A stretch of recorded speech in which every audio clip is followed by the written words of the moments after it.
Nazi domination destroy the last vestiges of Nazism and fascism, and to create democratic institutions of their own choosing. It is a high ideal, to be sure, but how it translates to fact on the ground.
That both FDR and Churchill have made the best deal they could, under the circumstances. While U.S. troops have been bogged down in the Bulge, Stalin's army has been on the move throughout Eastern Europe. The Red Army has driven the Nazis out of Yugoslavia, liberated Poland, Romania, and Bulgaria, penetrated Austria, Hungary, and Czechoslovakia, and is poised to enter Berlin. To remove the Soviets from Eastern Europe and deny Stalin an upper hand in Poland would mean more war, more death, more destruction. Neither the British nor the American people or their armies will tolerate much more. As Ben Franklin once said, necessity never made a good bargain.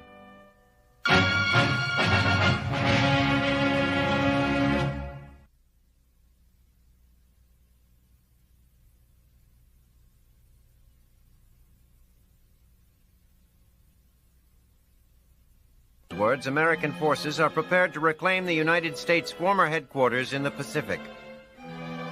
Seizing the rocky outpost at the entrance to Manila Bay will allow Allied ships to move freely and pinch off another supply route for the Japanese. But because it was the site of his ouster from the Philippines in 1942, recapturing Corregidor may have a deeper, more personal meaning for MacArthur. After days of heavy air and sea bombardment, the island fortress is ripe for an all-out attack. Shortly after dawn, in an effort to catch the Japanese off guard, C-47 Goonie Birds drop a regimental combat team of paratroopers from the 11th Airborne Division on Corregidor. Theirs is a dangerous mission. If Japanese marksmen don't shoot them out from under their silks, the stiff and ever-shifting Pacific winds threaten to carry large numbers of the paratroops to a watery grave. To lessen their time in the air and keep them from becoming floating targets for Japanese snipers, the airborne troops are dropped at an altitude far lower than any yet attempted during the war. With only 6 seconds in the air, the men in the first wave have almost no time to stabilize themselves for landing. As jumpers crash into buildings and debris or miss the zone completely, the casualty rate from the initial drop exceeds the 20% estimate of the assault's planners. The paratroops' target is topside, an elevated flat beyond Malinta Hill in Corregidor's midsection, which is heavily defended by the Japanese. On topside's 3 faces, the land shears away into steep cliffs above the sea. From here, the defenders could make mincemeat out of infantry, who will soon be coming ashore on the island's sandy beaches. But surprise does pour onto the beaches from landing crafts. Covering fire from the American paratroopers on topside pins the Japanese troops underground, and the first 4 waves come ashore virtually unopposed. By the time the 5th wave approaches with its complement of vehicles and heavy equipment, mines on the beach begin detonating. Still, to this point, real resistance is light, and by the time Jones's troops have taken Malinta Hill, they have lost only 2 men killed and 6 wounded. As the day wears on, however, American troops realize that they are greatly outnumbered on Corregidor. The Japanese have taken refuge from the massive air and naval bombardment in the maze of tunnels, pillboxes, and ammunition magazines that catacomb the island. Stunned defenders fight back stubbornly from their scattered caves, bunkers, and tunnels with little or no direction, and must now be rooted out of their hiding places underground. A seemingly endless series of banzai charges saps the Americans' emotional and physical strength. Casualties mount as the troops push grimly forward. Shortly after midnight, the Japanese attempt to regain Malinta Hill. Hunkered in foxholes or any small depression they can find, the Americans are subjected to an intense artillery and mortar barrage that leaves them reeling. Despite this, they rise up to meet the enemy face-to-face in a vicious fight. For an hour and a half, the battle rages with casualties piling up on both sides. As the assault drags on through a second hellish day, the Emperor's men refuse to loosen their grip on the island. 16 American fighter planes are shot down, trying to give cover to advancing ground troops. Additional U.S. troops stream onto the island. The Japanese, however, refuse to yield. Isolated standoffs occur throughout the day and into the night, leaving Allied forces exhausted and considerably diminished in strength. It is clear that the quick victory MacArthur and Jones had hoped for is not to be. In the light of day, the Americans are supreme, but when night falls and air support vanishes, the Japanese are in their element, forcing the GIs to pull back into easily defendable perimeters. The give and take seems certain to continue for some time, and once again this tiny, war-torn rock is the site of a pivotal battle between 2 determined foes. One is fighting for mere survival, the other for national honor.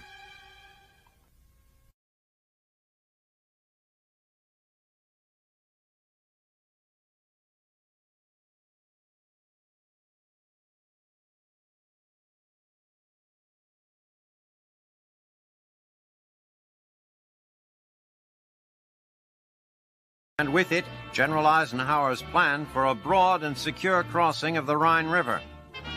One of the last holdouts of German dominance west of the Rhine, this stronghold of the Nazi 19th Army is known among the Allies as the Colmar Pocket.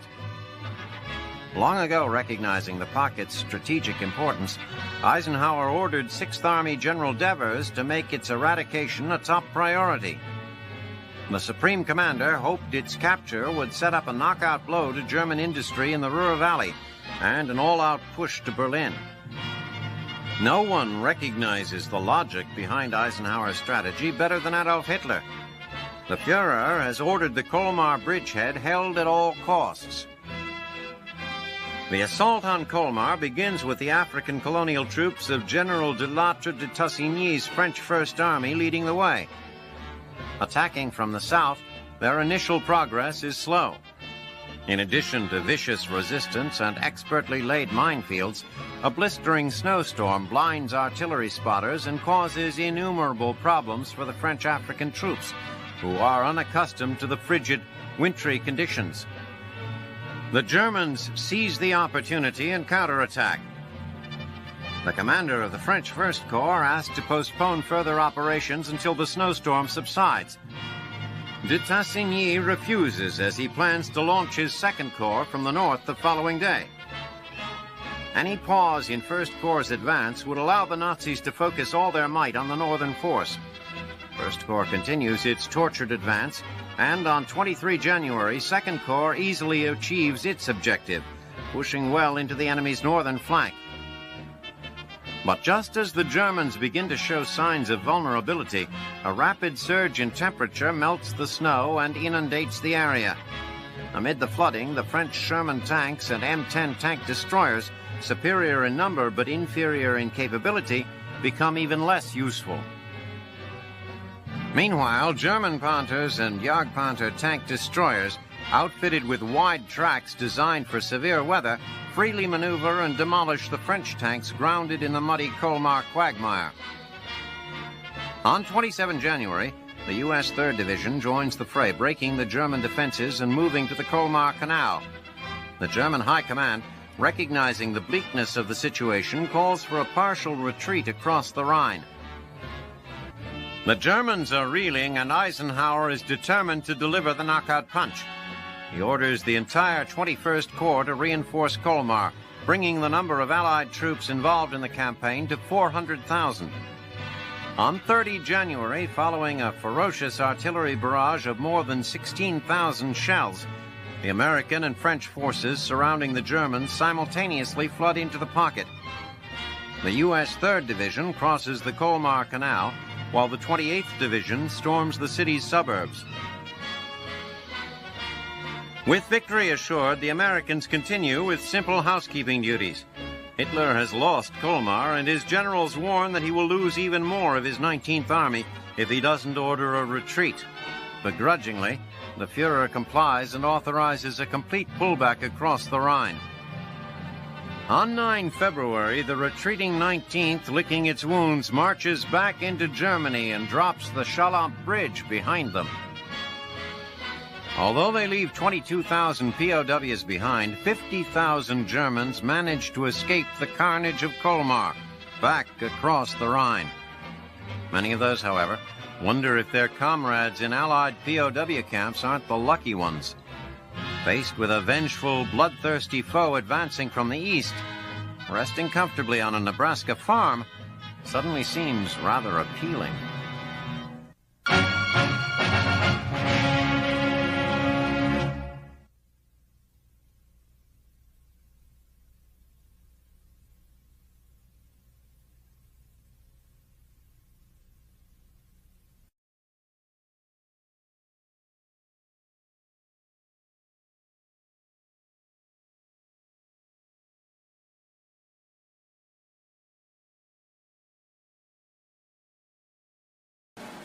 In the green hell of the Burmese jungle, British troops prepare a bloody surprise for the Imperial Japanese Army. While General William Slim's 4th Corps creeps south under radio silence toward the city of Mektela, a dummy HQ to the north receives bogus orders from the British High Command to move on Mandalay. The Japanese Burma Area Army has been listening in and anticipates a massive attack on the region's major prize, Mandalay. So when the 19th Indian Division dashed across the Irrawaddy River north of that city, Burma Area Army was ready. 2 divisions of Japanese went up against what was assumed to be the spear edge of the British 4th Corps. Precious time has been ticking away for the Japanese ever since, as the Indian soldiers repelled wave after wave of enemy troops. On 21 February, another offensive thrust, this time by the British 33rd Corps, threatens Mandalay. This reinforces the Japanese belief that the ancient city is the focus of the impending Allied offensive. Imperial commanders continue to mass their forces in the area. The Japanese are so convinced by the ruse that when the main attack finally does come west of Mektela, they at first dismiss it as a diversion. After the British 7th Division secures a bridgehead over the Irrawaddy near Mektela, the 17th Indian Division breaks out toward the city across the wide-open valley that separates it from the river. Unlike much of the Burma campaign, fought in dense jungle and treacherous mountains, tanks are out in front leading the charge. The Allies also enjoy complete air superiority in the region. The few Japanese units standing between the river and the city are simply blasted out of the way. It seems nothing can go right for the Japanese High Command. Their early strategic mistakes are compounded by miscommunication, such as a garbled message that warns of 200 Allied vehicles rather than 2,000 on their way to Mektela. Only when the 17th Division approaches the city do the Japanese realize the severity of their blunder. Mektela is not only a target of opportunity, but also a vital rail link in the supply line between Rangoon and northern Burma. General Slim is hoping to choke off that lifeline, avoiding a long and costly battle for Mandalay. The veteran Indian Division makes short work of Mektela's Japanese garrison, made up almost entirely of administrative and service troops. Though they prove just as eager to die as their battle-hardened counterparts in the jungles, they are no match for Slim's men. Indian riflemen move from street to street, engaged in the all-too-familiar task of rooting out an intransigent enemy. Despite a stubborn fight, the outcome is never really in doubt. Then it is the Allies' turn to dig in as enemy troops swarm south from Mandalay to attack Mektela. General Honda's 33rd Army lays siege to the city for several weeks, throwing everything it has at the lone Indian division. The Allies hold firm, thanks in part to a steady flow of airdropped supplies. Paradoxically, Honda's troops have the 17th surrounded, but it is the Allies who hold the strategic advantage. Rail cars with Japanese reinforcements and supplies must pass through the city, and the Allies control it. The Imperial Army has played into General Slim's hands.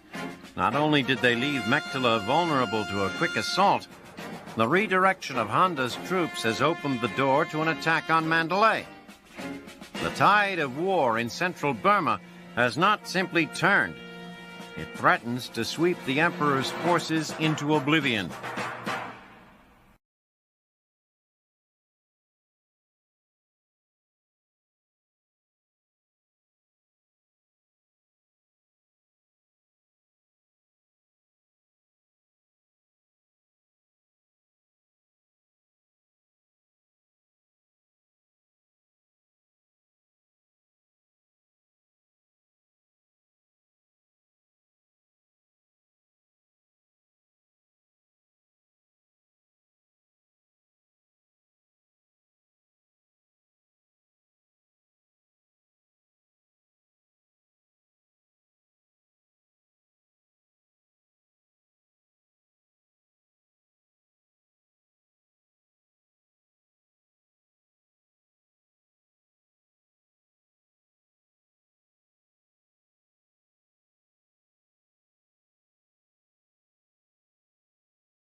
Kurabayashi, a fifth-generation military man who has hidden his forces in a 16-mile maze of tunnels, reinforced by concrete made with the very ash that covers Iwo's surface. 600 machine gun nests overlook every square foot of the island. Kurabayashi's command post sits 75 feet underground, protected by 10 feet of reinforced concrete. The Nipponese defenders are essentially invisible to the invaders. Death rains continuously on the Marines, who look in vain for hiding places on the barren soil. casualties mount quickly. Incoming troops compete for space on the beach, with the dead and wounded waiting evacuation amid the burning carcasses of crippled vehicles. Only sheer manpower favors the Americans, who quickly resort to grenades and flamethrowers to displace the entrenched enemy. In the absence of a battle line, everyone ashore, medical personnel, support troops, and Seabees alike, is a target. Landing craft wait offshore until the wreckage of boats destroyed in earlier waves can be cleared. In spite of the charnel house atmosphere, the Marines advance a foot at a time, burning out resistance and providing a desperately needed respite for their compatriots.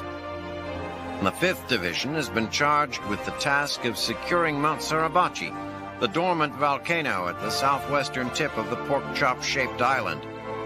It provides Kuribayashi with a vantage point over the entire battlefield. The 4th Division heads due north with orders to take the largest of the airfields, allowing Navy Seabees to render them usable to American planes. Marine Commander General Harry Schmidt and his superiors had requested 10 days of bombardment prior to the landing.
Raising of that flag on Suribachi means a Marine Corps for the next 500 years.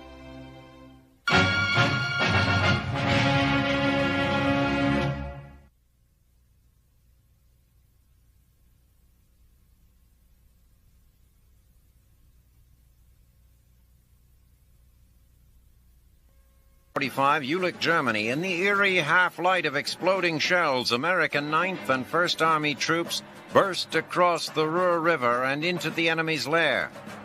As dog faces scramble across hastily built footbridges, General William Simpson's artillery unleashes a punishing attack on the stunned German defenders.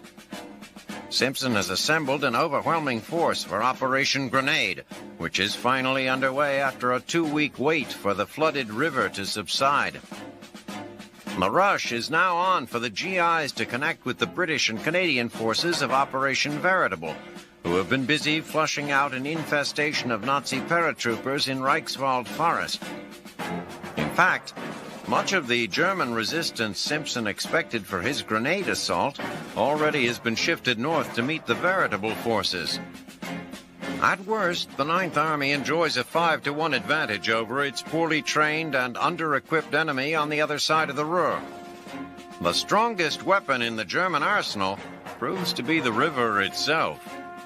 The first waves of infantry cross the Ruhr and land with ease, but the river's current sends subsequent assault boats drifting far from the launch areas, leaving entire divisions temporarily stranded. The troops who do make it across find themselves slogging through mud without tank support. German gunners blast away at soldiers who try to span the Ruhr with pontoon bridges.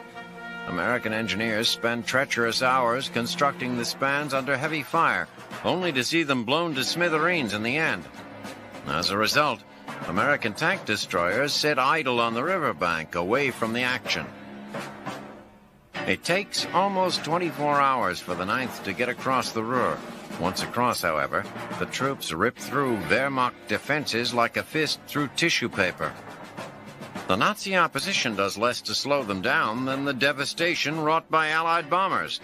The city of Jülich is little more than a rubble-strewn and unmanned toll booth for unit after unit of the 9th, who are now bulldozing toward their rendezvous with Operation Veritable. The 7th Corps of the 1st Army, brought up to cover the right flank of the 9th, has had the toughest job of the operation.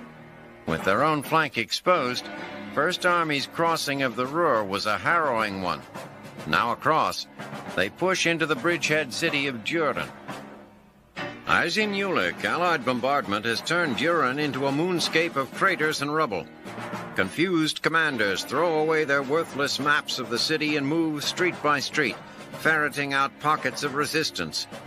In quick measure, the bridgehead is secured and U.S. forces sweep into the nearby countryside. The 9th Army now pivots north, and the German High Command peels forces away from Reichswald Forest to meet the new threat. The redeployment proves futile, and Simpson's forces thunder toward the Rhine.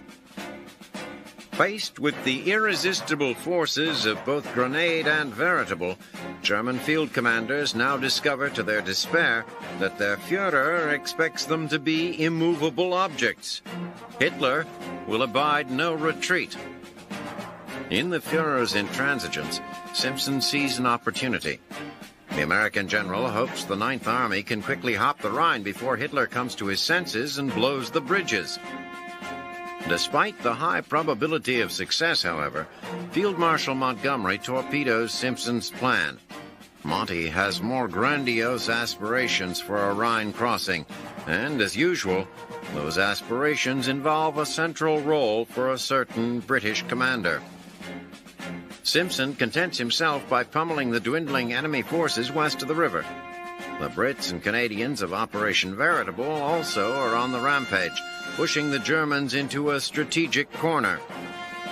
Orders or no orders, the defenders of the fatherland now have only one direction to go: back across the Rhine, with their tails between their legs.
Prison, where an estimated 5,000 Filipino civilians are held, is located within its massive walls.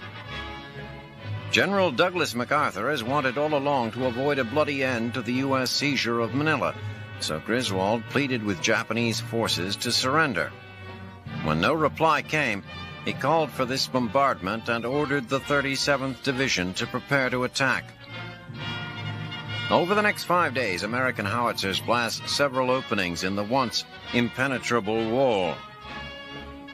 Throughout the night of 22 February, in advance of a planned infantry assault, the 14 Corps artillery maintains harassing fire against the walls and interior of Intramuros. As dawn approaches, the gunners begin laying high explosive, smoke, and white phosphorus rounds along a 100-yard strip between the east and west walls to seal off the southern third of Intramuros, preventing the Japanese in that area from observing movements to the north.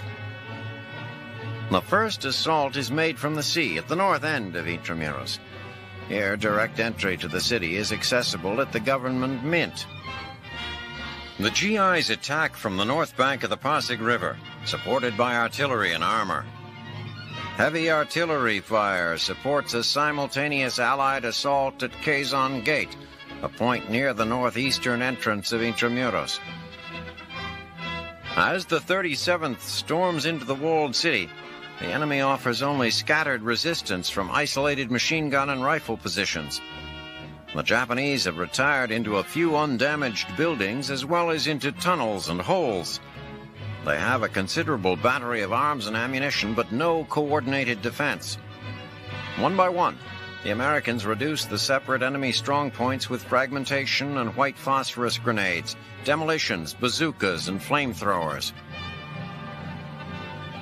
As the U.S. attack moves forward, the Japanese begin releasing civilian hostages from the walled city in small groups. Most of those freed are women, children, and some Roman Catholic nuns and priests. Nearly all of the male civilians had been murdered in Fort Santiago's dungeons long before Allied forces returned to the island. By morning on 24 February, the 37th Division has contained the last of the Japanese resistance in the aquarium, located in a bunker off the southwest corner of Intramuros.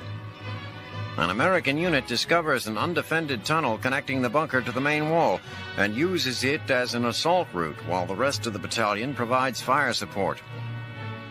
Spreading grenades and bazooka fire ahead of them, the Americans break into the aquarium with little trouble. An hour and a half and 115 dead Japanese later, the last organized resistance within the walled city has been neutralized.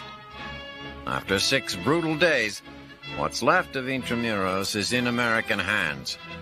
Thousands of corpses litter the streets. The city itself has been almost completely destroyed, and so has General MacArthur's dream of taking the Pearl of the Orient intact.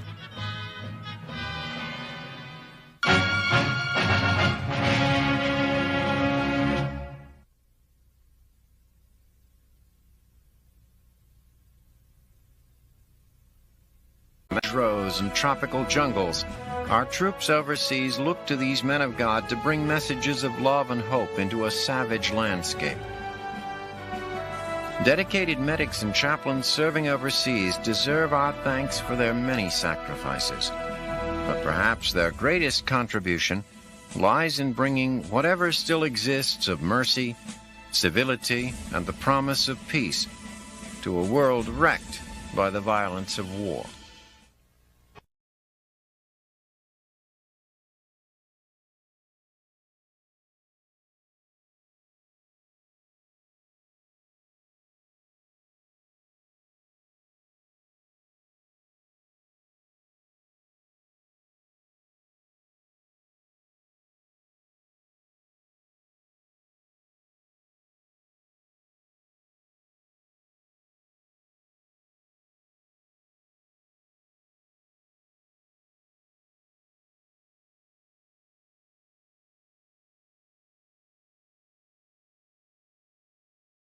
Flying out of Guam, the 3rd, 4th, and 5th Marine Divisions claw their way northeast, prying loose Japanese defenders firing from caves and concrete bunkers.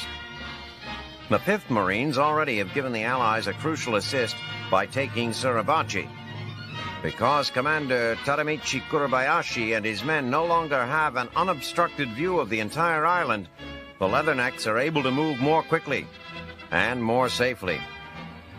The Japanese, however, have hardly capitulated. Marine commanders are well aware that the Emperor's fighters are prepared to make their stand on this desolate landscape. At issue on this day of fighting are Hills 362A and 382, which flank the eastern end of Iwo's largest airstrip in the center of the island. As they are the only other elevated areas on Iwo, the Marines covet the vantage point they offer. That perch, however, will come at a high price. Bullets and shells are still largely useless against the enemy, who have turned Iwo into a virtual ant farm of reinforced tunnels. Grenades, flamethrowers, and satchel charges are weapons of necessity in this battle. Japanese troops manning machine gun and mortar positions are incinerated or blown to bits as the 3 Marine divisions slowly but surely press ahead. The 3rd Division and its Sherman tank complement are most vulnerable to attack as they crawl north through the island's central valley. The 5th Marines on their northern flank and the 4th to the south must advance foot by punishing foot up hillsides laced with barbed wire, booby traps, and snipers. Without their protection, the 3rd Marines, armor and all, would be just so many fish in a barrel. The Japanese also have an armor presence on Iwo, but even that has been incorporated into the natural defenses of the island. Under the direction of Baron Takeichi Nishi, an Olympic equestrian champion turned warrior, Nipponese tanks are buried to their turrets and used as protected stationary guns. The Marines commander, General Harry Schmidt, had predicted that Iwo would fall to the Allies in 10 days. With only 2 days remaining on the timetable, there is no chance that this will happen. The fighting remains savage, and U.S. casualties already have topped 8,000. Offshore, 4 landing craft equipped for emergency surgery await the call to transport the wounded back to the hospital ships Samaritan and Solace. Another landing craft serves as a floating blood bank, bringing whole blood to the field hospitals barely out of mortar range. Through it all, the Marines press forward, fighting off the stench of brimstone, a maddening infestation of sand fleas, and the maniacal Japanese defenders. The 3rd Division manages to break a major line of resistance northeast of the airfield before nightfall. Although it is a huge step forward, much work remains to be done. Pitched battles lie ahead on this hilly, sandy terrain where each step is an exhausting, dangerous ordeal. On this day, however, the Americans on Iwo begin to feel as they did the day they watched the Stars and Stripes raised on Suribachi's peak. Somehow, through all the sand and smoke and blood, this island may yet be theirs for the taking.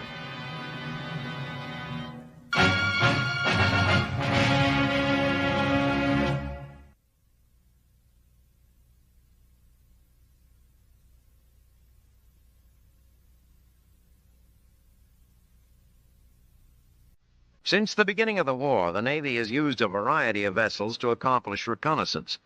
Fast-moving PT boats prove their worth time and again in the Philippines and South Pacific. They move quickly and stealthily through the narrow waterways and inlets assigned them, gathering information about the disposition of Japanese defenses. Submarines prove useful for getting deep behind enemy lines to gather important data on the composition of enemy forces, to take photographs, and to act as spotters for invading forces. In the air, naval patrol bombers of the PBY Catalina and Martin Mariner types, previously used for rescuing men and delivering supplies, have become the long-range eyes of the Navy. It was a Catalina that spotted the Japanese carrier force at Midway, leading to that great victory. Smaller scout planes, such as the Seagull, Kingfisher, and Seahawk, serve as artillery spotters for naval gunners lending fire support or engaging surface ships. The Army adopted this method in Sicily, using small L-5 Sentinel liaison aircraft as spotters. These planes flew from modified freighters turned into carriers for the invasion to act as the eyes of the landing Allied army, pointing out enemy defenses waiting on the beach. The Army Air Forces are also assigned the task of securing information from the air through photographic or visual means. To this end, the service has employed a number of planes as scouts, from special reconnaissance aircraft such as the P-38 Snoop Droop to heavy bombers like the B-29. On a daily basis, these aircraft fly over the continent of Europe and the vast expanses of the Pacific, taking pictures of an unsuspecting enemy. The photographs are taken back to airfields where they are quickly developed and passed to Allied commanders, who use the information to plan raids deep into the enemy, into an area where it is otherwise impractical to build an airfield. When they reach their objective, they quickly deploy a series of poles and string a suspended cable. This allows the light aircraft to be captured in mid-air. The pilot then passes on information or receives information, climbs back into his plane, is relaunched in slingshot fashion. On the ground, the Army, too, has its own specialized reconnaissance forces. In the age of mechanized warfare, armored vehicles now do the jobs once done by horses. Self-propelled howitzers, half-tracks, light tanks, and armored cars go places never dreamed of by the cavalrymen of old. Lightly armed and designed for maneuverability, these units most frequently are employed in a tactic known as the smother approach. In this maneuver, most common on the Western Front, armored cars dash up to the enemy lines en masse, probing for weak spots. Russian generals still prefer to depend on their infantrymen to be their army's eyes and ears on the battlefield. That is why they still most often use the sneak approach to reconnaissance, sending small groups of soldiers behind enemy lines to gather information and return. While modern war may give us still more innovations as yet undreamed of, it is doubtful that any will replace the common soldier.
Intact, and it is all Patton needs.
The Rhine.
and compete with the fantastic death dramas the Japanese orchestrate for themselves.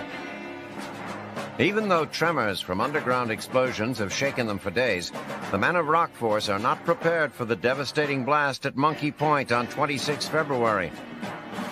Whether by accident or design, the enemy blows an underground arsenal, hurling debris from one end of the island to the other, and almost a mile out to sea. The bodies of Japanese and American soldiers lie everywhere, twisted and torn apart, creating for already overworked medics even more gruesome work, clearing up the remains and giving treatment to those lucky enough to survive. No organized resistance remains on Corregidor, but in the presence of so much death, the American triumph will go largely uncelebrated. Uncelebrated, that is, except by General Douglas MacArthur. The stain on his record expunged, General MacArthur visits the island on 2 March. With the fall of Manila imminent, Corregidor's recapture places the cork in the Manila Bay bottle. Seeing the flagpole intact, MacArthur rises to the occasion. Have your troops hoist the colors to its peak, and let no enemy ever hold them down.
Bang can mean the guy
into the thousands, commanders begin ordering soldiers to massage their feet and change their socks daily.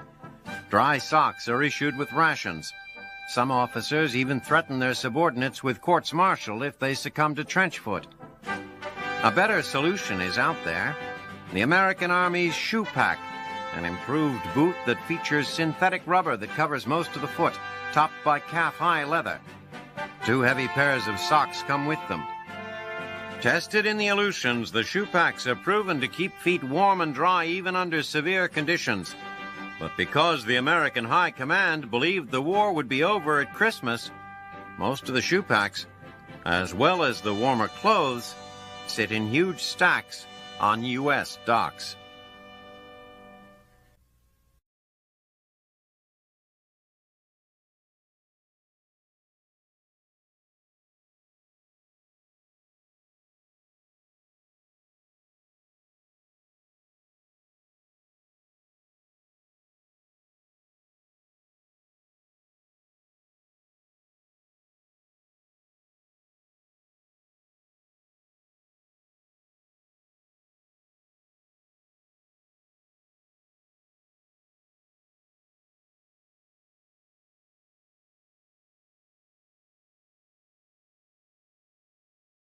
Foul-smelling speck in the Pacific has its own set of dangers awaiting the unwary GI. For their part, the hopelessly outnumbered Japanese know they cannot expect an 11th-hour rescue. With the Imperial Air Force all but eliminated in the Marianas Turkey Shoot, and most of the Japanese Navy resting on the ocean floor, the minions of the rising sun have no honorable choice but to defend their positions to the death. The last of the Japanese armor was lost on 28 February, as Baron Takeichi Nishi's remaining 8 tanks broke cover in a pitched battle with elements of the 3rd Marine Division, knifing up Iwo's center. Nishi's remaining troops now fight from bunkers and caves, bedeviling the Leathernecks with surprise attacks and booby traps. The 4th Marine Division is fighting at only half of combat strength, but pushes forward with grenades and flamethrowers in an effort to quell the savage resistance. In 3 days of fighting, one American company loses 6 commanding officers. Some companies are so decimated that they are consolidated with other equally battered units.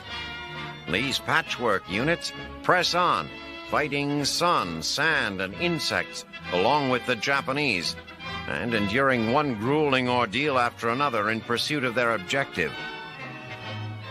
Across the island, the Americans are confronted with grim reminders of the Japanese will to resist. The abandoned command posts of the retreating enemy must be approached warily for fear of explosives left behind in parting.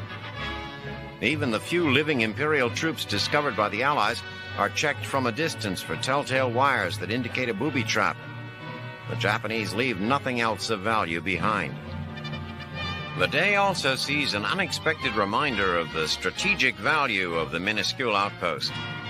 An offshore radio base picks up a distress call from a B-29 bomber suffering a fuel leak.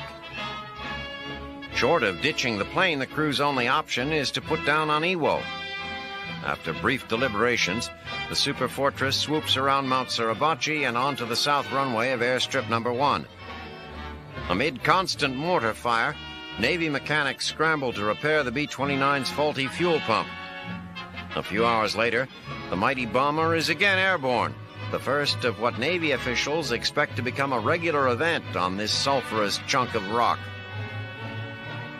The taking of the last major hill on Iwo effectively eliminates any lingering doubt about the outcome of this mission. Lacking a vantage point from which to observe Allied movements, and without the manpower or firepower to launch a counterstrike, the Japanese must now accept the inevitability of losing Iwo to the Americans. Sadly, however, it is equally inevitable that the remaining defenders will resist to the death.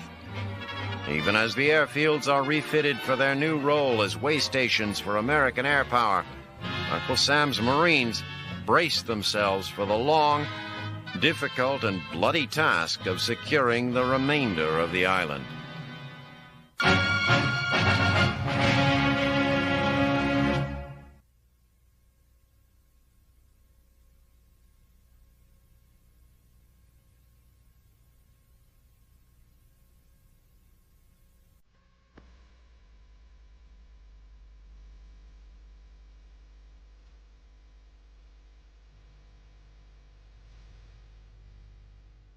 6 March 1945, Berlin. Adolf Hitler, who so recently lorded over Europe like a heavyweight champion, now reels from the pummeling of his enemies like a punch-drunk amateur, reduced to throwing ineffectual local counter-punches. But defense has never been de Führer's strong suit. He orders what is likely to be his last major offensive in Hungary. As usual, his goals are as grandiose as his resources are paltry. Hitler orders 22 divisions to attack eastward from the area north and south of Lake Balaton and make for the Danube. Their mission? To encircle and destroy the Soviet Third Ukrainian Front. As he did with his failed Ardennes offensive, Hitler sets the ultimate goal of this attack far beyond any reasonable expectation of success. He orders his diminished divisions to smash an entire Soviet army group, and then drive to Romania and retake the oil fields at Ploiești. To lead Germany's last forlorn hope, codenamed Spring Awakening, Hitler promotes General Otto Wehler to Commander Army Group South. The main striking force, the 6th SS Panzer Army, will be led by an old Führer favorite, the stalwart SS General Joseph Sepp Dietrich. German infrastructure is in such disarray that it has taken Dietrich 6 weeks of arduous travel from his Ardennes command to take up his new posting in Hungary. Nonetheless, the offensive starts on time and it immediately runs into trouble.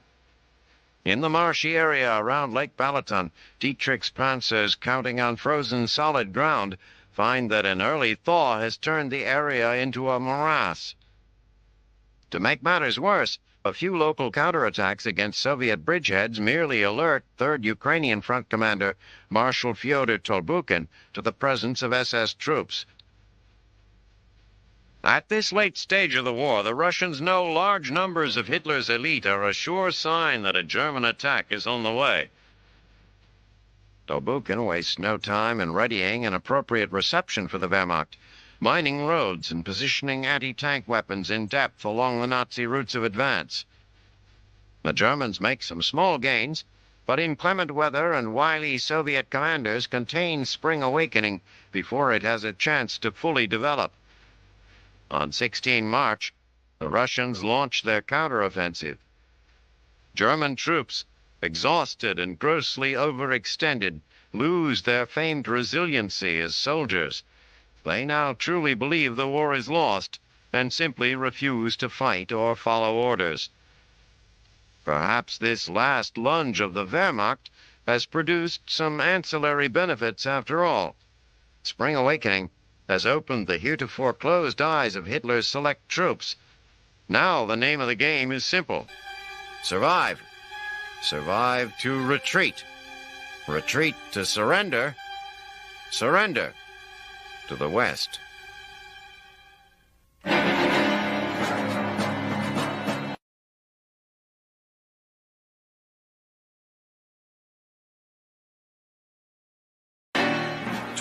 February 1945, Luzon, the Philippines. 3 weeks after American troops first pushed across the city limits on 3 February, the savage, no-holds-barred fight for Manila continues to rage. Relentless building-to-building and room-to-room fighting, along with constant pounding by artillery and mortars, has turned the Pearl of the Orient into the armpit of the earth. Endless blocks of homes are in ruins. Most buildings are destroyed. Clearing Manila of the Japanese has proven far more difficult and costly for U.S. forces than their spectacular initial rush promised. And it is horrendously different from the triumphant victory parade General Douglas MacArthur had envisioned. While elements of the 37th Division have been clearing the walled city of Intramuros, other troops of that division, with some help from the 1st Cavalry Brigade, have been pounding away at the Japanese occupying Manila's government buildings and her South Port area.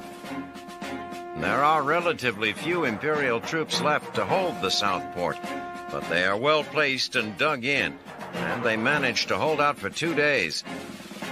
After hours of constant mortar and small arms fire, some 250 Japanese soldiers do the unthinkable. They surrender. On 24 February, The American cavalrymen make short work of the holdouts and secure Southport the next day.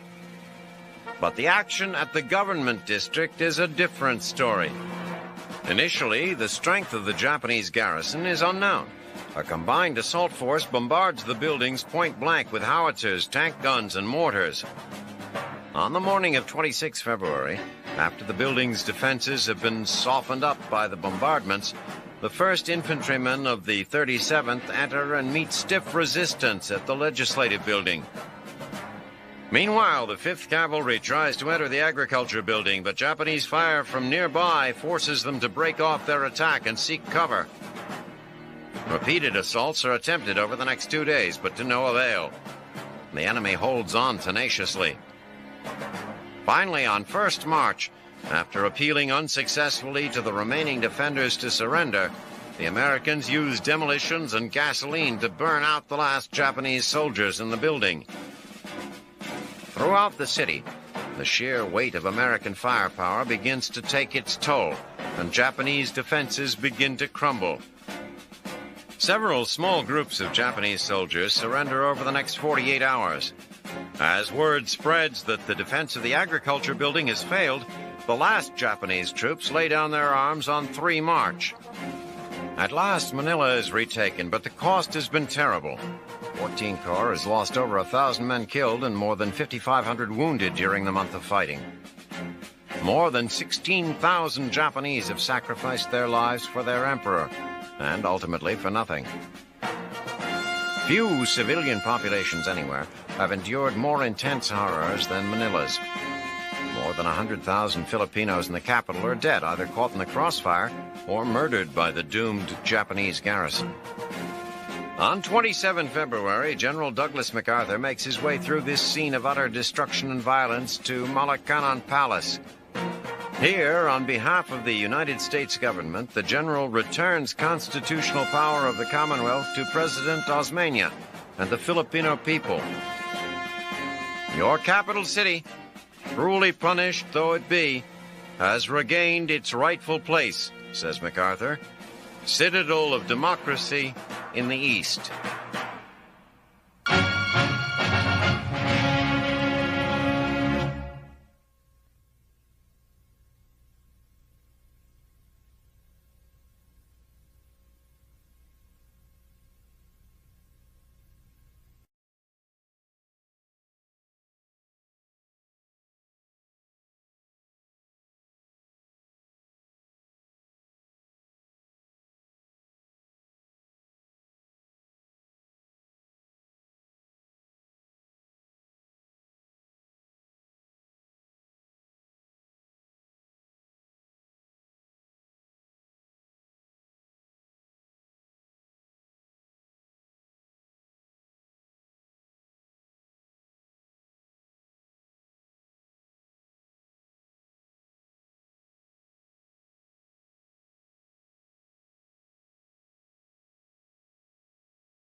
steel makes for the worst kind of speed bump.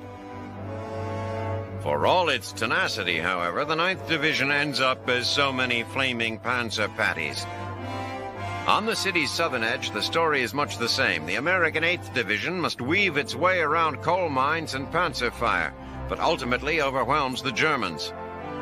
In all, the fighting outside Cologne takes less than a day. Then 3 American divisions swarm toward the city's center. Tearing through the feeble resistance, the GIs suddenly stumble upon a nasty surprise. More than a dozen German artillery pieces are leveled against Allied armor with deadly effectiveness. The GI tankers react quickly enough to nip this problem in the bud, charging the big stationary guns from behind a wall of smoke. Soon all organized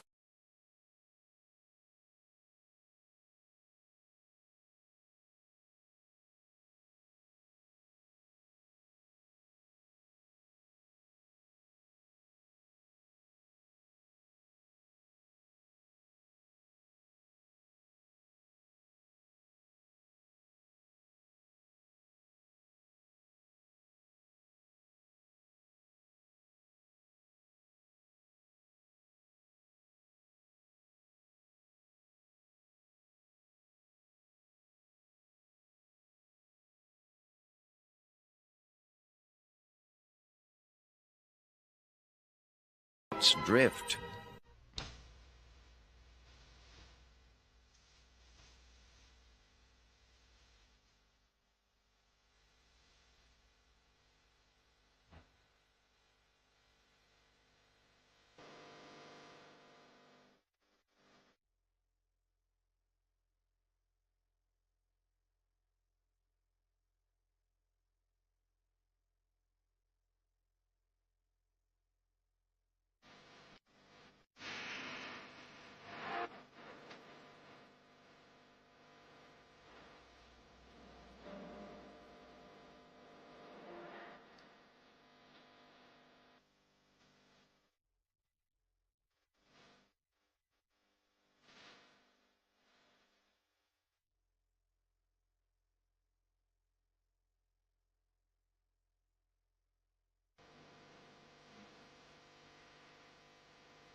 With all that has passed before, and all that has yet to come, some things are now and shall remain the same as they were.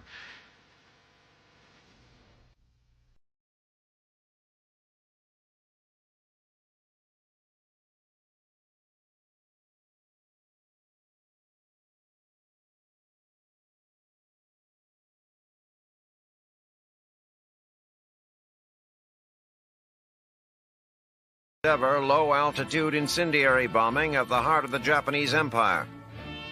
Major General Curtis LeMay and his bomber crews have reduced a quarter of Tokyo to ashes, thanks to an innovative change of tactics.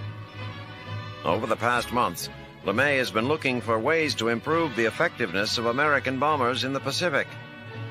The precision bombing of specific strategic targets was disappointing at best, and the High Command demanded more strikes against Japan. The success of the 11 December incendiary bombing of Hankow, China, suggested to LeMay that the technique might be used with equal effectiveness in Japan. Incendiary bombs require less accuracy and do more damage than conventional bombs. The British and the Germans embraced this strategy earlier with devastating effect in Europe. But the Americans, unwilling to deliberately attack innocent civilians, have persisted in targeting only strategic military sites. LeMay tested his idea in February with high-altitude bombings of Tokyo and her sister city of Kobe. Using only incendiary bombs, LeMay's B-29s destroyed a significant number of factories in Kobe and roughly 1 square mile of Tokyo. But high-altitude bombings in daylight are problematic. Visibility makes it easier for Japanese fighter planes to pursue and harass the superforts. Japanese defenses are less effective at night, so LeMay orders another bombing run on Tokyo, this time at night and at low altitudes to get below the cloud ceiling. The general judges the risk from Japanese anti-aircraft guns to be acceptable. The B-29s were stripped of their machine guns, ammunition, and extra personnel to allow them to carry heavier bomb loads. 343 of the bombers take off from the Marianas and head to Tokyo. Within a few short hours, the B-29s rain a devastating hail of fire, terror, and death on Tokyo, taking the Japanese completely by surprise. Napalm-filled bombs ignite a 16-square-mile area of Tokyo that is 4 times more densely populated than most American cities. The flames quickly engulf the traditional Japanese wood and paper homes. The Tokyo Fire Department, poorly equipped and undermanned, cannot begin to respond. A stiff wind, estimated later to be 55 miles an hour, whips the flames into immense firestorms of up to 1,800 degrees Fahrenheit. Superheated vapors advance ahead of the flames, sucking up oxygen and spreading carbon monoxide along with unimaginable heat. Death comes quickly, and in several ways: incineration, suffocation, and trampling by stampeding crowds of civilians. Afterwards, official U.S. estimates put the death toll at more than 83,000 Japanese, with about 41,000 injured and 267,000 structures destroyed. Other sources claim even higher figures, perhaps as many as 120,000 Japanese killed, and more than 1 million people left homeless. In contrast, of the striking force responsible, only 14 bombers are lost. It is a dramatic and successful change in U.S. tactics. Very quickly, LeMay plans more attacks. He now has what he believes is the blueprint for a blazing defeat for the Empire of the Rising Sun.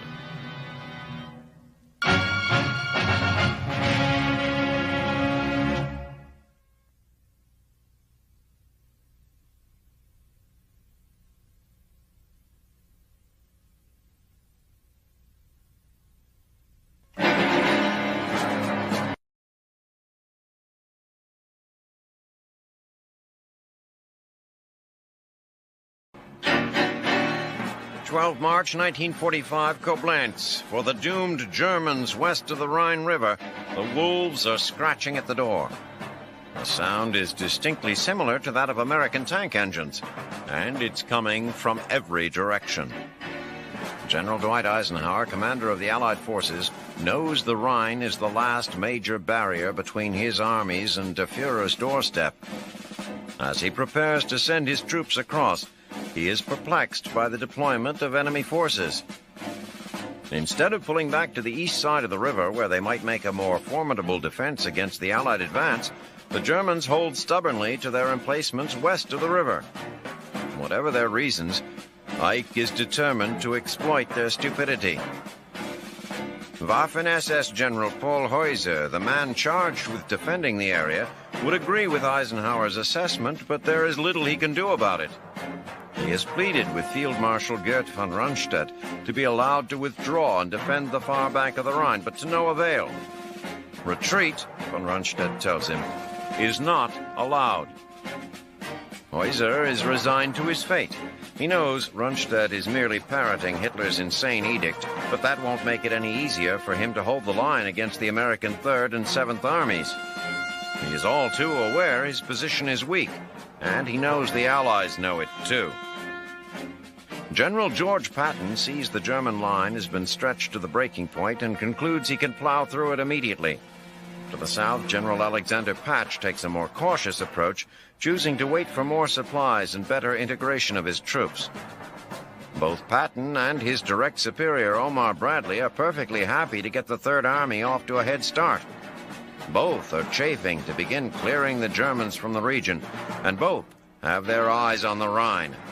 They hope to get across it before their rival, Field Marshal Bernard Montgomery, launches his assault to the north.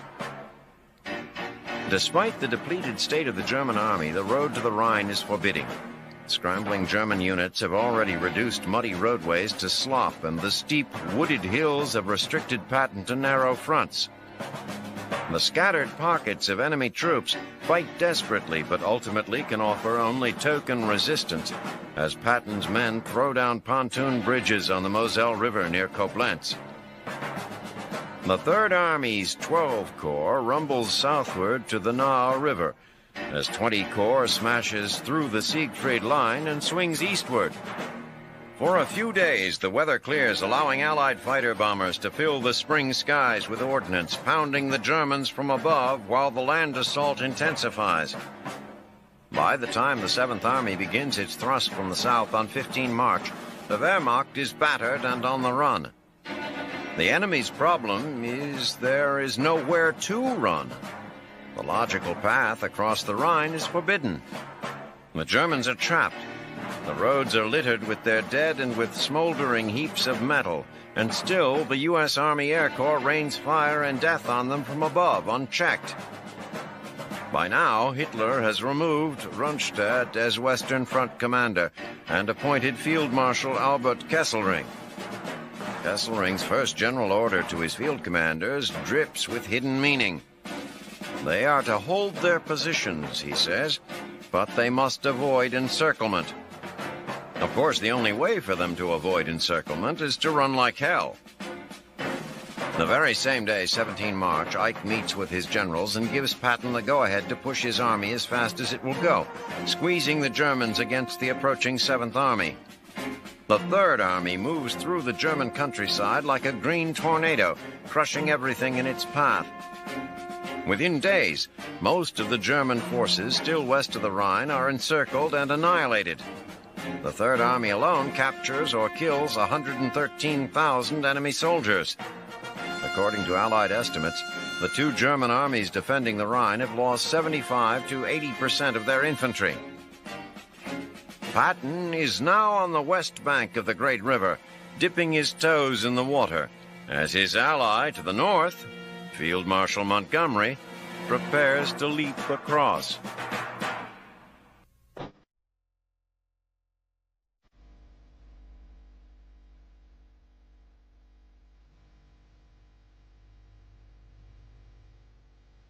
March 1945, the Philippines. The ruined but newly liberated city of Manila struggles back to life.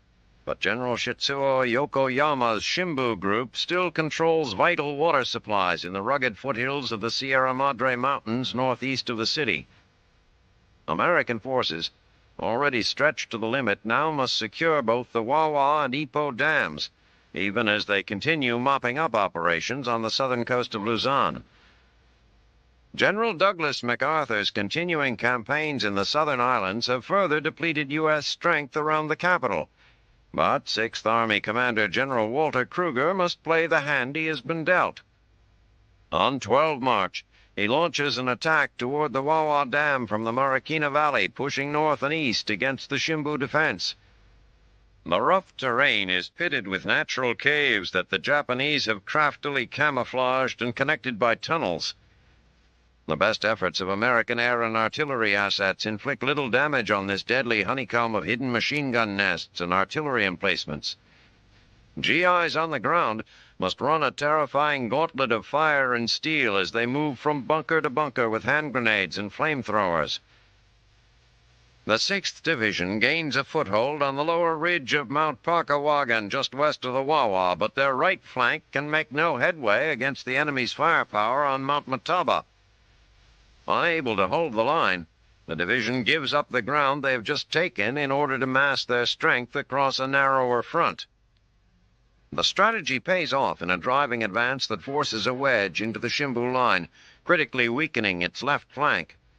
The slow and methodical attack absorbs the town of Antipolo, an important anchor of General Yokoyama's supply route, and deepens the salient threatening to split the Shimbu front. Casualties are heavy on both sides. Japanese totals are greater, due in part to a disastrous counteroffensive that dissolves almost as soon as it begins under the weight of American air and artillery strikes. Japanese units lose contact with one another and order disintegrates rapidly. The assault is so disorganized, the Americans don't even recognize that they are being attacked. U.S. officers describe the Shimbu group's intermittent actions as pockets of persistent infiltration by small units, never suspecting it is a single, coordinated offensive. General Yokoyama finally calls off the countering move in disgust after sustaining heavy losses. By 16 March, the 6th Army has turned Yokoyama's left flank far enough to clear an approach through the Bosa Bosa Valley northward to the Wawa Dam. In other action, the U.S. 40th Division lands without opposition at Panay, greeted by Filipino guerrillas who control much of the island. Only light resistance meets the American troops securing Iloilo, the Philippines' third largest city. As the ragged remnants of the small Japanese garrison withdraw into the mountains, no immediate pursuit is planned.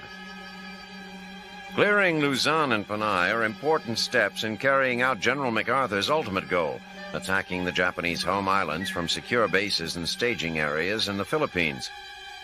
But every inch of ground gained in the Pacific exacts a heavy toll on American troops, who battle fatigue and disease as well as an intractable enemy.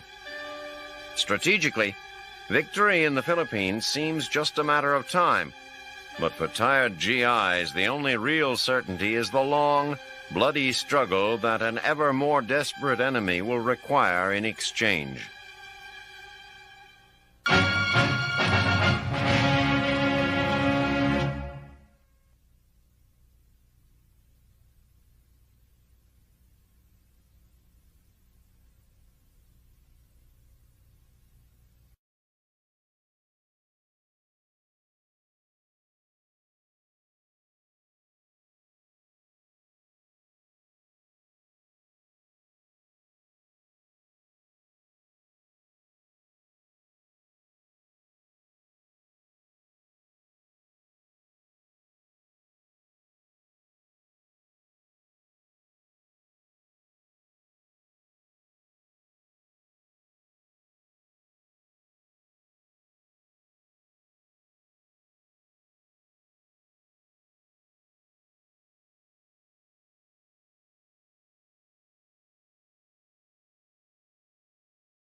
with retreating Nazi soldiers and materiel.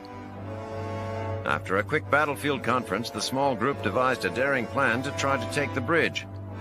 Under cover of tank fire and with bayonets fixed, a company of GIs charged down the hill and into Remagen.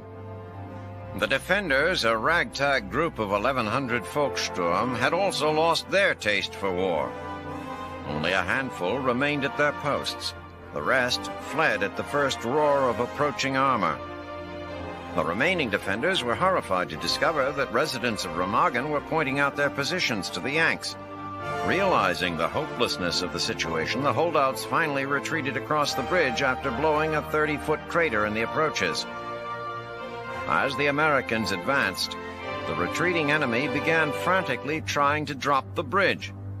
Twice, German engineers tried to set off the charges they had left in place, but without success. On the third attempt, the charges detonated, but the bridge remained intact. Emboldened by the German failure and supported by new Pershing tanks, infantrymen dashed from girder to girder across the bridge, the ricocheting shells ringing in their ears. Within minutes, they had reached the far side and secured it, albeit tenuously. In desperate need of armor support on the east bank, repair work on the bridge and the crater begin immediately. American daring has produced a miracle, a foothold across the Rhine. As word of the miracle makes its way up the chain of command, many Allied generals are incredulous. Omar Bradley is so surprised that he disturbs Eisenhower at dinner to ask if he should exploit the victory. When Ike hears the news, he scraps months of careful planning, realizing that if the foothold is to be maintained, he must throw everything he has across the icy waters. Immediately, he orders 4 divisions to reinforce the delicate bridgehead. On 8 March, 8,000 men representing elements of the 9th, 78th and 99th Infantry Divisions and the 9th Armored Division slog across the bridge and fan out in 3 directions. They cannot help but take note of the sign that greets them. Cross the Rhine with dry feet, courtesy of the 9th Armored Division. It is of only brief comfort, however, as German artillery shells suddenly rain down near the bridge, and snipers fire upon stretcher bearers as they carry the wounded to safety. The experience only sharpens the bitterness and determination of the GIs coming across, placed beside modern Me-262 jets in futile attempts to knock out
industrial heartland and make his plans for final victory.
office or mailbox.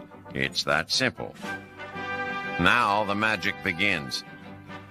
What happens to a V-mail letter once it's in the mail depends on its ultimate destination. Generally, however, your overseas letter is delivered to a signal corps facility that photographs it for transport. But this is no ordinary photograph. This photograph is so small that your letter and thousands of others can be put on one very small roll of film called microfilm. One roll of microfilm weighs less than 7 ounces, occupies only 16 cubic inches of space, and holds up to 1,800 letters. If the military were to ship 150,000 ordinary one-sheet letters, that cargo would weigh more than 2,500 pounds and take up a large amount of valuable space that might otherwise be used to transport supplies for the troops. On microfilm, those same letters weigh only 45 pounds and take up much less space. This difference in size and mass means the difference between shipping by steerage or by air. The difference between your letter arriving months from now or days.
Attackers did not disappoint them, charging enemy positions with machine guns blazing.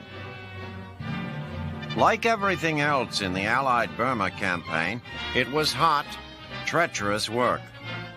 The polyglot force of Indian, Gurkha, and African troops would once again distinguish themselves as the backbone of the British 14th Army, known within its ranks as the Forgotten Army. Always last on the list for precious supplies and reinforcements, the 14th has tackled the hardest jobs without the necessary tools or manpower. Now these hardened troops have at last come out of the jungles and are waging war in the fashion of their better-equipped comrades in Europe. Moving behind tanks and covered by fighter planes, the British Army's first objective in Mandalay was to take Pagoda Hill. The task was assigned to a battalion of Nepalese Gurkhas, among the toughest soldiers in this or any other war. Weaned on the rugged Himalayas, the Gurkhas had to blast their way up this smaller but no less formidable obstacle, the strategic high point of Mandalay. Pagoda Hill was so named for the maze of conical structures dotting its expanse. Built to honor Buddha, the temples served a decidedly irreligious purpose for enemy sharpshooters. Particularly obstinate snipers, unreachable by infantry, were hammered by artillery, tanks, and dive bombers. After 3 days of fighting, the important vantage point was in Allied hands, and the Japanese had retreated to the confines of Fort Dufferin. General William Slim and his commanders were modern warriors faced with a medieval problem. Fort Dufferin had 26-foot high, 30-foot thick stone walls and a moat. Slim had artillery and bombs. In Mandalay, the clever tactics of deception and stealth that had kept the 14th Army alive throughout Burma had to be thrown out the window. The taking of Fort Dufferin came down to simply blowing up a wall with tons of explosives. Slim called in wave after wave of P-47 Thunderbolts, which could operate in the area with near impunity. After a week of trial and error and ear-splitting noise, the planes and artillery managed to open up a big, messy doorway. At first, it seemed Slim's men would not be able to reach that doorway, let alone cross its threshold. His infantry made 4 attempts at crossing the moat surrounding the fort, but found the well-armed Japanese to be less than receptive hosts. After one more day of bombardment, however, white flags appeared from within the fortress. The handful of shell-shocked prisoners turned out to be Burmese. The Japanese defenders had escaped through the fort's drainage system, leaving behind a smoking ruin and piles of dead bodies. Now there is nothing left to do but raise the British flag over the recaptured fort. Nearly 3 years of desperate fighting have passed since the Japanese took this colonial possession from the British, but there is little time to celebrate. Other concerns weigh heavily on the minds of Slim and his men. The Burma Area Army is doomed, but its remnants have slipped away into the jungles. More than 300 miles to the south, Rangoon is still occupied. Slim's imperative now is to race south along the Irrawaddy and Sitang rivers, mopping up the last vestiges of the enemy along the way. For this next mission, the Allies' worst enemy in Burma may be Burma itself. Monsoon season is about to begin, and the hope is Slim's troops can reach the sea at Rangoon before a sea of rain falls from the sky.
flames on the decks of American ships.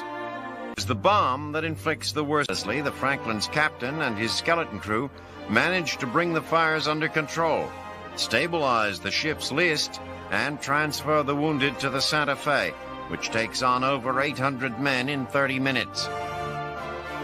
Over 700 sailors are killed aboard the Franklin and many more wounded. But these staggering casualties could have been even worse if not for the superior firefighting skills of Navy crewmen.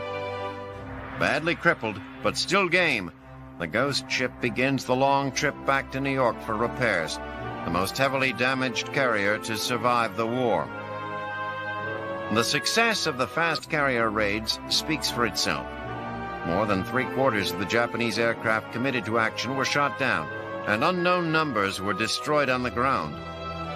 This virtual annihilation of air power in the vicinity of Okinawa removes the threat of an aerial defense and gives American troops a much appreciated edge for the assault to come.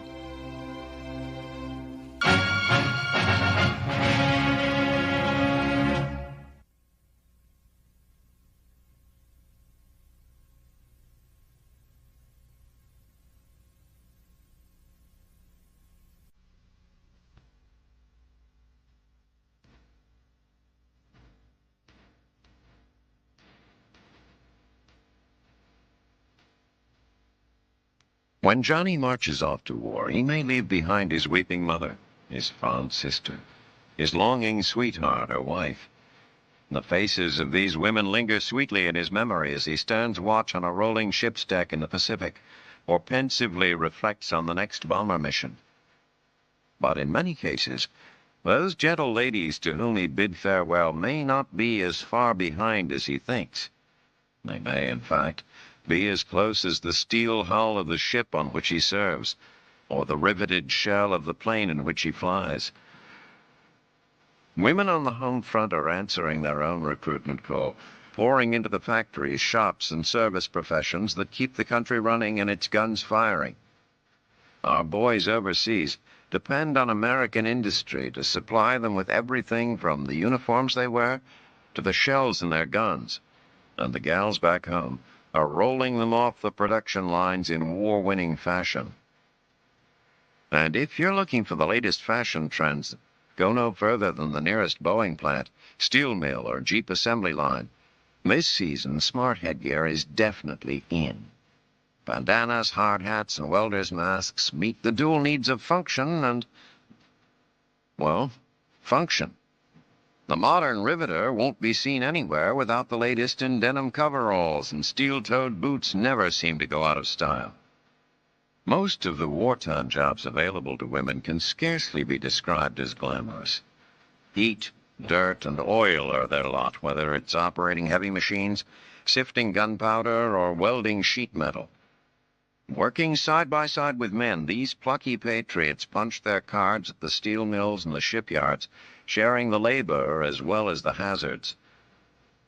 Thousands of industrial deaths occur each year, and many more thousands are permanently disabled. Women face health risks posed by handling chemicals and explosives. Sometimes they receive very little or no training for their new jobs, but determined to be as brave as their counterparts on the front lines, you won't find much complaining on the assembly line. When the whistle blows, a day's work is not necessarily done. There are still families to feed, clothes to wash, and homes to clean. Many women pull double duty of this kind, their normal chores made even more tedious by waiting in long ration lines for meat, sugar, coffee, gas, and shoes.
When complete, the main runway will reach nearly 10,000 feet, longer than the island is wide at some points.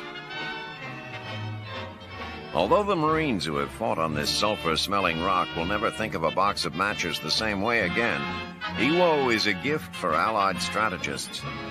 Less than 700 miles from downtown Tokyo, it affords the mighty bomber's escorts a mere 3-hour flight to their targets. This is a far cry from the 10 or more hour journey separating Japan and the next nearest airbase in the Marianas. That Iwo should be both a godsend and a singularly god-forsaken slice of hell is a crowning irony in a war in which irony is common currency. At this stage of the fighting, divisional designations have become more or less irrelevant except in terms of marching orders. Few of the personnel on the island were here when the invasion started 5 weeks ago. Of the 30,000 leatherneck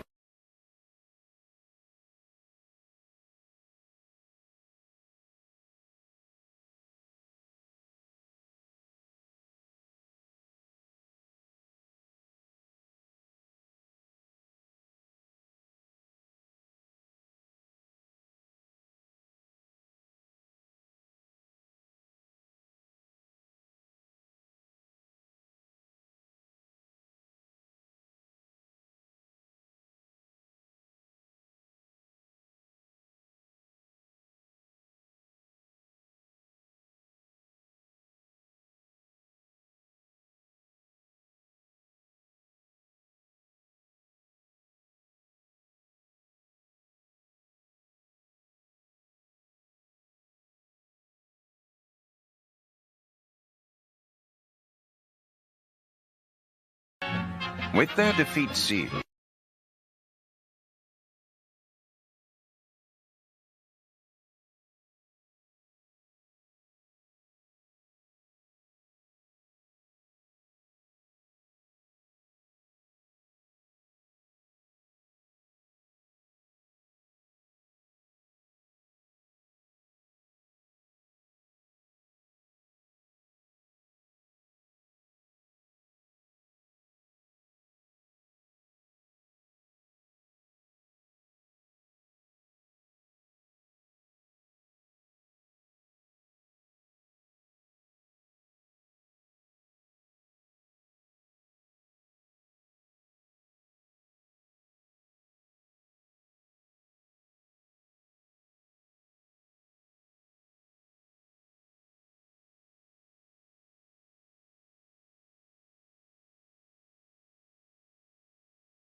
upstream at Oppenheim. Neither the lack of planning nor the feeble German resistance hinders the operation. Regardless of the real motivations behind Patton's early crossing, its most immediate effect is to catch the enemy with his pants down. The German 7th Army, depleted from the fighting west of the river, has barely had time to assess its own strength before the Americans start pouring over the Rhine. There are little more than handheld weapons available to repel the Third Army, and the hands holding them are often too young, too old, or too infirm to make effective use of them. The first waves of American assault boats quickly give way to amphibious vehicles loaded with reinforcements. The 5th Division's bridgehead soon extends for miles, and Bradley begins shouting from the rooftops and to the press that Patton has managed to sneak across the river. Just as news of the surprise assault comes to light, Montgomery's Operation Plunder starts with a bang. The 21st Army Group conjures a hellstorm of artillery fire at several points along the river. By the time the first assault boats land on the east bank of the Rhine near Wesel, the German defenders have been pummeled into near submission. Monty has incredible might at his disposal, a force of well over 1 million men and hundreds of thousands of tons of equipment. In addition to British and Canadian forces, the American 9th Army also participates in the assault, bringing the total number of Allied divisions to 29. Montgomery leaves nothing to chance.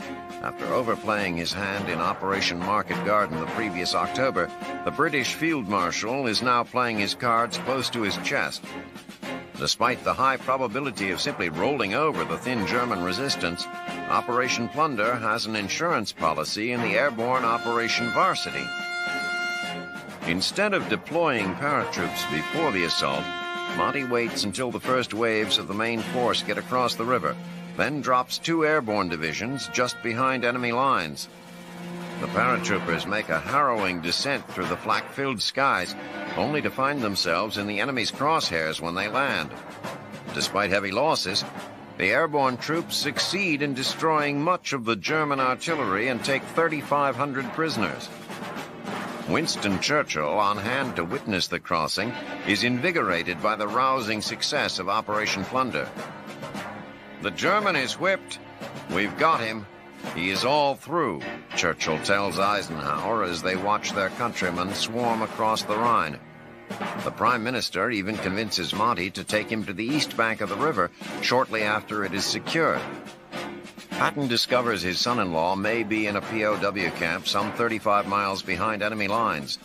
Despite the risk, Patton sends a task force into Hammelburg on 26 March to liberate the camp. The mission of mercy quickly becomes a fiasco as tanks from the 4th Armored Division are cut off and torn to shreds. Most of the troops sent to rescue POWs become prisoners themselves. Patton soon hangs the blame on just about everybody involved in the raid, except himself. Bradley and Ike allow Patton's folly to blow over, however, and keep the world's attention focused on the rousing success of the Rhine crossings. The end game is at hand, and they will need all their best commanders, impetuous or otherwise, to drive a stake into the heart of the Third Reich.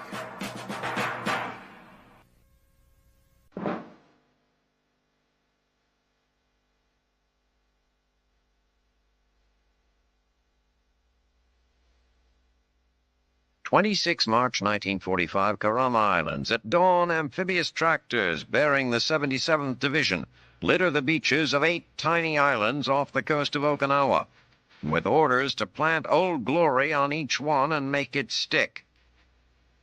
Offshore, the USS Arkansas provides a covering bombardment in expectation of the usual Japanese welcoming committee. Fortune appears to have smiled on the GIs, however. Opposition is only token, and the most difficult chore for most of the Americans is dealing with the terrified civilian population. Perhaps the Japanese know this mini-invasion is only a prelude. The Yanks have their sights set on the shiny jewel of Okinawa, a mere 350 miles from the Japanese mainland and the first of the Emperor's possessions to fall into real jeopardy. Vice Admiral Kelly Turner wants the Karama's deep-water anchorage for refueling and resupply of his Okinawa invasion fleet. In a bit of high-level horse trading, Turner got Admiral Raymond Spruance and Lieutenant General Simon Bolivar Buckner to accede to his Karama's plan by agreeing to attack Okinawa from the north, rather than at its southern beach. Turner's bargain pays off. Immediately, supply craft begin shuttling ammunition and supplies to the big boats in the anchorage's calm. The Americans get an unexpected bonus when they find more than 350 of the enemy's fragile suicide boats hidden away in caves along the shoreline. Apparently, the Japanese were too busy digging holes to consider that the Allies might look here. At its conception, the aim of the invasion of Okinawa, codenamed Operation Iceberg, really was twofold. Apart from the obvious intent of acquiring a staging area from which to mount an invasion of Japan itself, the mission also would sever the vital supply route from Borneo, Sumatra, and Burma for the fuel-starved and sputtering empire. The Yankees assemble a formidable naval force. Spruance's Fifth Fleet includes more than 400 assault ships and nearly 1,100 support vessels, many of which have been on the job since mid-February, pummeling Okinawa with the explosive calling cards of the advancing Allies. Carrier-based planes also have been performing reconnaissance on Okinawa's defenses as they sought their targets.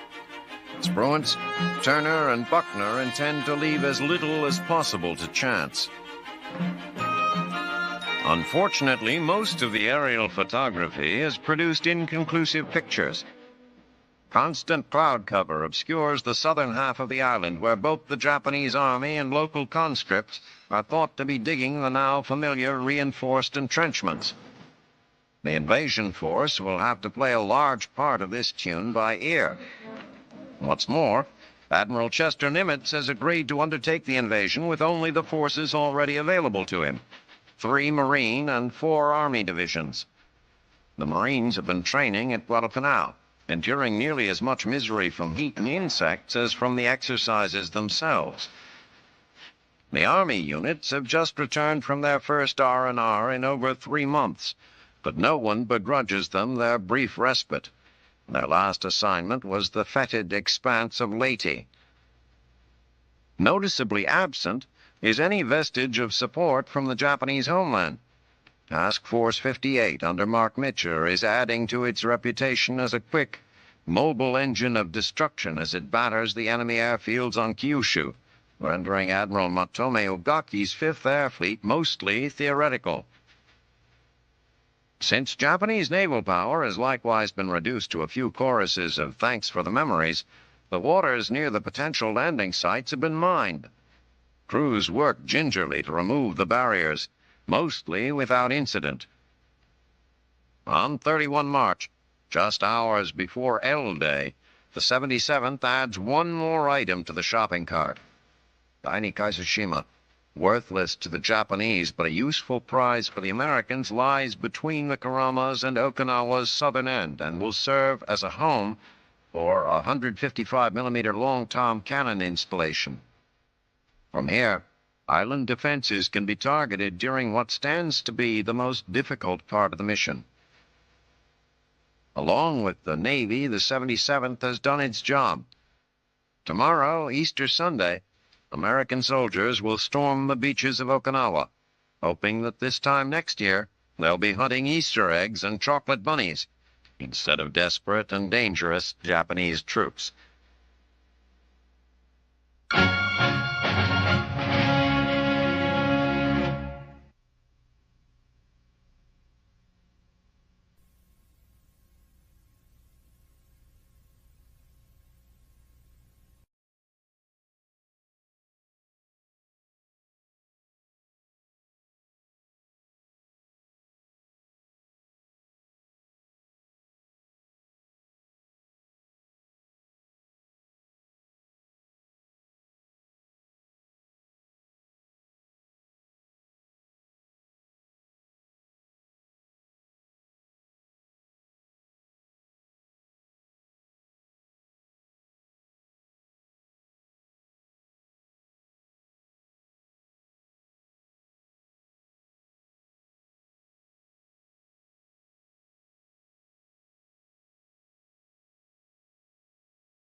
General Karl Spaatz that while I have always insisted that the U.S. strategic air forces be directed against precision targets, I am always prepared to take part in anything that gives real promise to ending the war quickly. Still, the Americans resisted British proposals for terror bombing of German civilians. Instead, they rededicated themselves to striking hard at strategic targets, especially German oil production and transportation. These attacks might be won through bombing alone.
Every fighting man must overcome intimidating obstacles on his way to victory.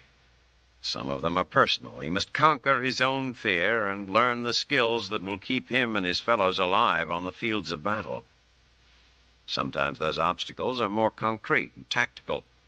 A river that must be crossed, a hill that must be taken, a target that must be hit from above when the very air explodes in bursting fire around him.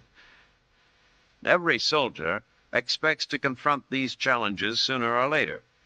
But there is one special group of men who had to fight a war at home before they ever saw combat overseas. These courageous few are the Tuskegee Airmen of the 332nd Fighter Group. Never before have black pilots served in the armed forces. but the splendid reputation they have acquired in the skies over North Africa, Sicily, and the Mediterranean have changed that forever. If the key to victory is overcoming obstacles, then the success of the 332nd should come as a surprise to no one. In 1941, activists and black leaders appealed to the courts to end Jim Crow segregation and allow young black men the opportunity to become pilots. The War Department formed the 99th Pursuit Squadron to be trained at the Army Airfield in Tuskegee, Alabama, near the site of Booker T. Washington's famous Tuskegee Institute. The school had already established a civil aviation branch, and it was quickly converted for military use. The plan was met with scorn from many white military and political leaders who thought the experiment would merely prove the inadequacy of blacks to become flyers. Such ridiculous theories were soon put to rest by confident cadets who came from all over America to join the program. One of the first to enroll was Captain Benjamin Davis, the first black cadet in 47 years to graduate from West Point. He was among the first Tuskegee class of 5 pilots to gain their wings, and went on to command the 99th Squadron after his promotion to lieutenant colonel. Still, there were many detractors. Critics believed that the black pilots would never be accepted by their white counterparts. But by the summer of 1943, the squadron was stationed in Italy and flying missions as bomber escort fighters.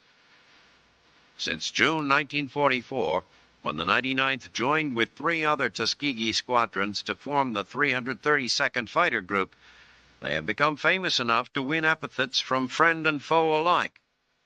The Germans call them Schwarze Vogelmännchen, the Black Birdmen. Fellow white airmen call them the Black Red-Tailed Angels, from both the distinguishing markings on their Mustangs and their record of never having lost a single bomber escorted by their squadrons. Tuskegee Airmen have destroyed over 200 enemy aircraft thus far in the war and flown thousands of sorties. In March 1945, Colonel Davis led a squadron of 72 P-51s from their base in Italy on a bomber escort mission destined for Berlin. Because of the distance, a second squadron should have relieved them for the final leg of the journey, but the relief never came. Despite being low on fuel and facing the prospect of engaging the superior German Me-262 jet fighters, Davis' group continued on to the target. In the ensuing dogfight, the Red-Tailed Angels shot down 3 jets and lost 2 of their P-51s, but the mission was successfully completed. For their skill and valor, the 332nd received a Distinguished Unit citation. What better example of loyalty and sacrifice can be found than these men, willing to risk everything in defense of a country whose shortcomings they know all too well? Whatever awards may come their way, it will be difficult to adequately honor these brave pioneers for the respect they have earned, not just for themselves, but for the generations which will follow them. More than any other black fighting unit, it is perhaps their example that will pave the way toward the end of segregation in the American Armed Forces.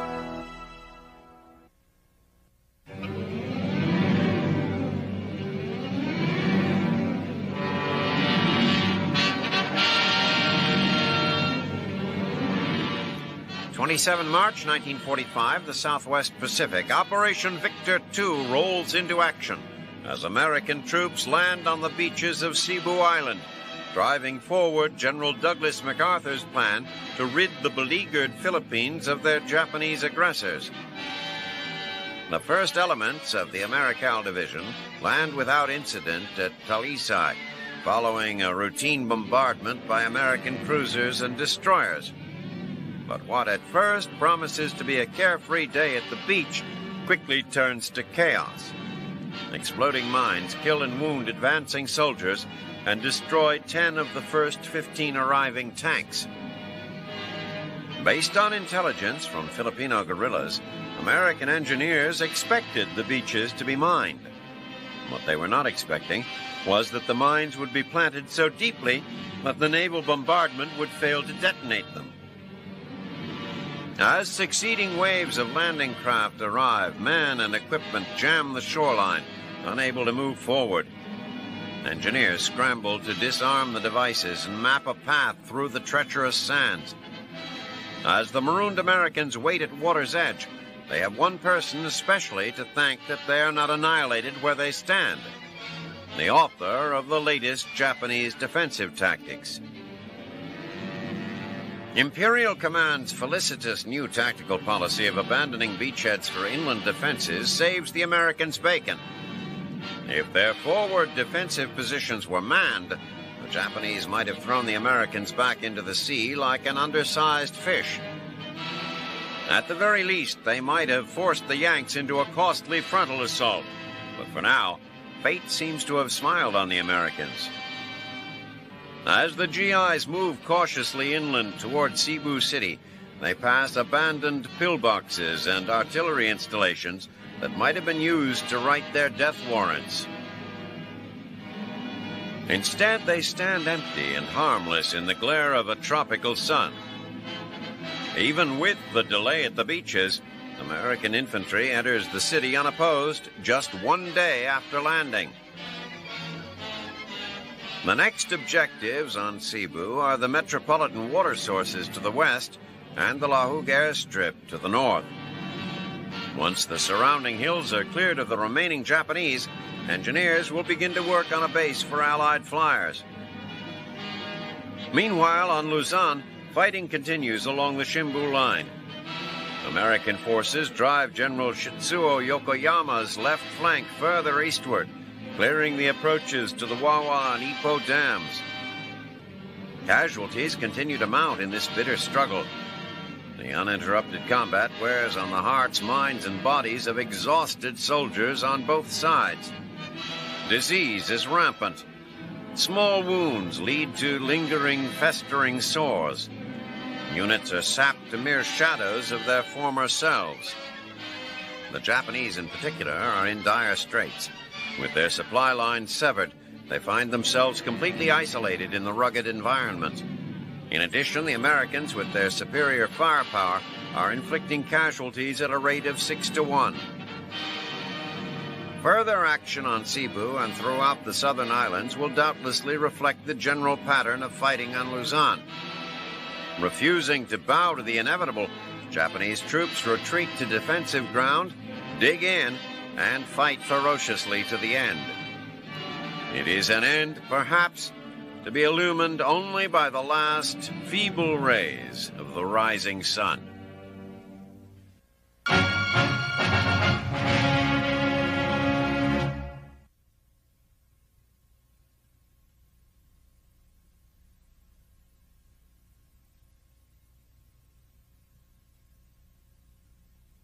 Themselves and their machines beyond endurance in the futile attempt to stem the Soviet colossus.